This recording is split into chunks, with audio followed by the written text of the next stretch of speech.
we now have Martina Chow, who is going to tell us about the album launch called Inspire. Hi, good morning. So on Sunday 15th, this Sunday coming up, I will be releasing my very first EP album entitled Inspire. It has 5 tracks on it, and all of the tracks are meant to uplift, motivate, and inspire our nation, and by extension, everyone who gets to listen to it. In creating the album, I felt as though we really needed to have some positive vibes right now in Trinidad and Tobago. There's been so much tension in the past year, and so yes, that's where I came up with the idea to create the album Inspire.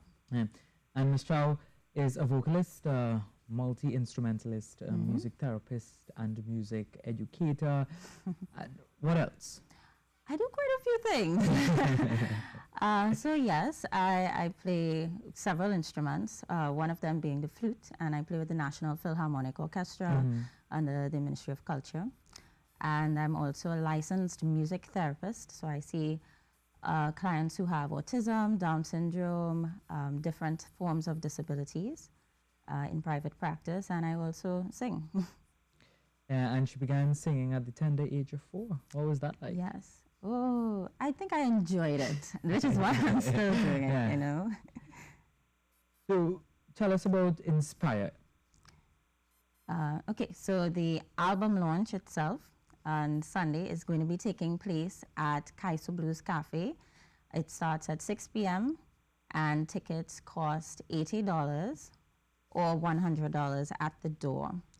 You can get tickets at www.martinachow.com, or you can call 464-2870. And the launch itself is going to be basically around the songs on the album itself, but I'm going to be performing them with a live band, and you'll also get sort of like a behind-the-scenes look at how it was created. How was it created? Mostly just sitting in my room, pondering how can I make a difference. So I spent 3 years teaching at St. Augustine Secondary School, and as a music teacher, a lot of students would come down to the music room every lunchtime and share so much turmoil going on in their lives, and I felt as though, you know, what could we do to help? What can I do to help? And it was born from that period where I just really felt almost helpless. But then I did some self-search, and I thought, I have this talent, I have this gift. Why not use it to reach a wider group of people to help them? So. And as you said, there's 5 songs on this album. Yes, it's an EP, so it has 5 different tracks. And you say motivational, you know, to inspire people. Yes. So in thinking about how to do this, I created a web series that I do every Monday morning called Get Motivated with Martina. And it sort of spiraled and snowballed from there where, yes, I had been thinking about doing the album, but everything sort of fell into place. And I was able to get in touch with persons such as Richard Chasu Ahong, who is very responsible for helping me create the album. And yeah. Trinidad and Tobago, we always talk about the negativities, and even this morning we were talking about, you know, so much negativities in Trinidad and Tobago, and now you come out with this album hoping to inspire. So yes. it must make you feel. How does it make you feel? I'm a little bit nervous, a little bit excited, you know, to release my own music, but at the same time, it's not about me. It's about the purpose of the music. It's about touching lives. It's about making a difference, making an impact, a positive one, and really just trying to influence all lives, young lives, older lives, to help them get through their day in you know, a much more peaceful manner. And last month we here at CNMG, we paid respect to women in Trinidad and Tobago who have contributed, and you know, as a female artist, how difficult is it for you? There aren't that many challenges, I would say. You know, I've come across some. I wouldn't say that it does not exist. But Trinidad and Tobago is quite accepting to women in the industry. At least that's been my experience, and I hope it continues to be like that. So you have the launch coming up on Sunday, and it is your first album. Yes. What else can we expect? Well, you're going to get a little taste of my flute playing for the album, but it's mostly going to be a lot of singing. You can expect an evening of just grand entertainment. My band, my live band especially, they really add a wonderful touch to what's going to be happening. I have musicians such as Mark Brewster on piano, Timo on bass. I have Michael Changwai on guitar. I have Jarrell Forbes on background vocals, as well as Stephen John. Just a really all-star lineup in my band, and I'm very happy to have them on my team.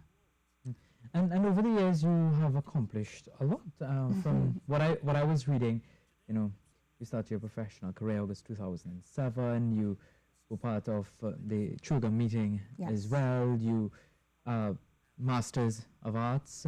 You have done well, not just in music but also academically. So my parents have instilled in me that it's very important to be educated. If you're educated, you can elevate yourself and do greater things. So yeah, I really wanted to pursue an academic route, but I also have this deep passion to perform and use music, which is how I came up with the whole music therapy idea. I'd been searching for quite some time to find a way to marry my interest in science and psychology with music, and that's how I entered that field.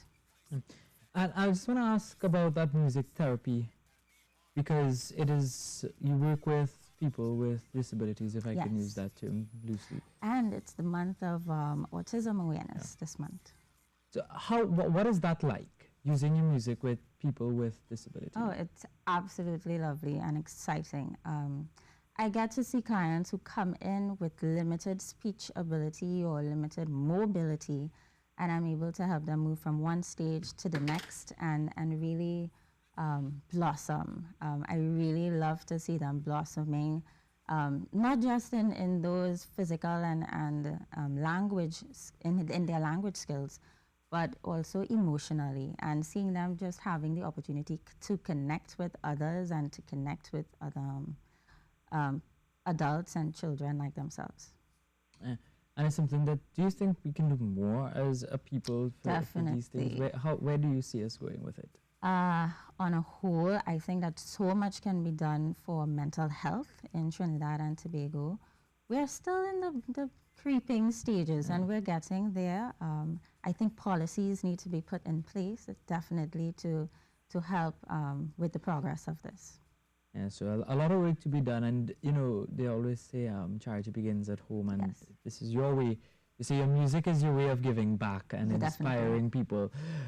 And it's difficult when you see young people being, taken up in all of these illegal activities, and you hear about children being murdered and all of these family issues. And your music, as you say, is one to inspire, and hopefully we can get a level of inspiration from your music.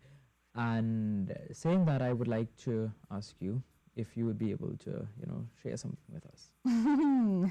Sure. So I'll share a chorus from one of my releases that's going to be coming out on Sunday. The name of the song is called Keep On Keeping On. Yeah. Keep on keeping on, just keep on keeping on. Take it minute by minute, you will get through it. Keep on keeping on, just keep on keeping on.